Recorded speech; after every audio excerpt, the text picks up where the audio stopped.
Guys, നിങ്ങൾ panic ആവില്ലെങ്കിൽ ഞാനൊരു കാര്യം പറയട്ടെ. എന്താ? കൊറേ നേരമായിട്ട് ഒരു എൻഡവർ നമ്മളെ ഫോളോ ചെയ്യുന്നുണ്ട്. ഞാൻ എടുക്കുന്ന എല്ലാ ഷോർട്ട് കട്ടും അവനും എടുക്കുന്നുണ്ട്. അത് ആദ്യയുടെ വണ്ടിയാണല്ലോ.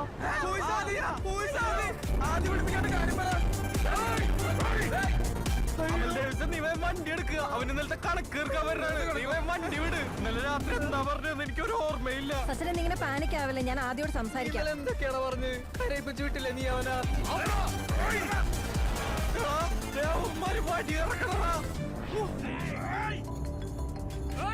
ഹലോ ആദി,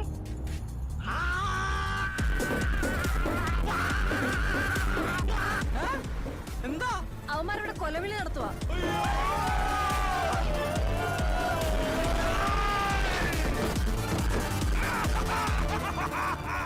നിങ്ങൾ ബഹളം വെക്കാതെ. അവനിതൊക്കെ ചുമ്മാ പേടിപ്പിക്കാൻ വേണ്ടി ചെയ്യുന്നത്. എനിക്കറിയില്ല അതിനെ. ആണല്ലോ, നിനക്കാണല്ലോ കൂടുതൽ അറിയാവുന്നത്. സച്ചിനെ ഒരുമാതിരി. പിന്നെ നീ എല്ലാടി പറഞ്ഞു ഈ പ്രാന്തം നിന്റെ ബെസ്റ്റ് ആണ്.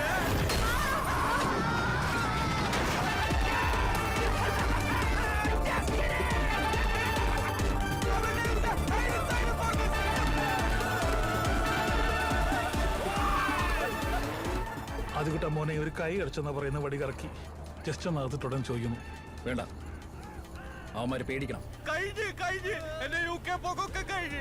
അവളുടെ വണ്ടി സൈഡായി കൊടുക്കണം. അവരെന്താന്ന് വെച്ചാ ചെയ്തിട്ടുണ്ട്. പ്ലീസ്, എന്തിനായേ? കുറച്ചു നേരം മതി.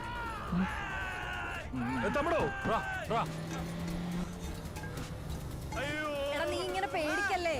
നിന്റെ UK പോക്കൊന്നും മുടങ്ങാൻ പോകുന്നില്ല. അഥവാ മുടങ്ങിയ തന്നെ ഒരു പ്രശ്നമല്ല അത്. പ്രശ്നമല്ലാതാ പിന്നെ നീ എനിക്ക് ചെലവിന്. ആ ഞാൻ ചെലവിന് തന്നോളാം. വണ്ടി ഓടിക്കണം. നീ ഹൈദരാബാദ് പോയിട്ട് പോകുന്നത് എനിക്ക് ഇഷ്ടമല്ല. കുറച്ച് നാൾ ഇവിടുന്ന് മാറുന്നപ്പോഴാണ് എനിക്കത് മനസ്സിലായത്. നീ എന്ന് ചോദിച്ചില്ലേ നിന്നെ ടേക്ക് കെയർ ചെയ്യുന്ന ഞാൻ എൻജോയ് ചെയ്തിട്ടില്ലെന്ന്? ഞാൻ ശരിക്കും എൻജോയ് ചെയ്തിട്ടുണ്ട്. എനിക്കതൊക്കെ ഇഷ്ടാ. നീ ഇവിടുന്ന് പോയി ഞാൻ മിസ് ചെയ്യാതൊക്കെ. എനിക്കത് മിസ് ചെയ്യാൻ താല്പര്യമില്ല. അയ്യോ, അതങ്ങോട്ട് മുഴുവൻ പറയടി. ശരിയാണ്, എന്റെ പാർട്ട്ണറെ കുറിച്ചുള്ള കോൺസെപ്റ്റുകൾക്കൊക്കെ ഓപ്പോസിറ്റ് ആണ് നീ. പക്ഷെ ഒരു ഗട്ട് ഫീലിംഗ് ഞാൻ പറയാ, I think I M following for you. അങ്ങനെയൊന്നും പറഞ്ഞ അവന് മനസ്സിലാവൂല. മലയാളത്തിൽ പറഞ്ഞു കൊടുക്ക്. Sachin, I love you.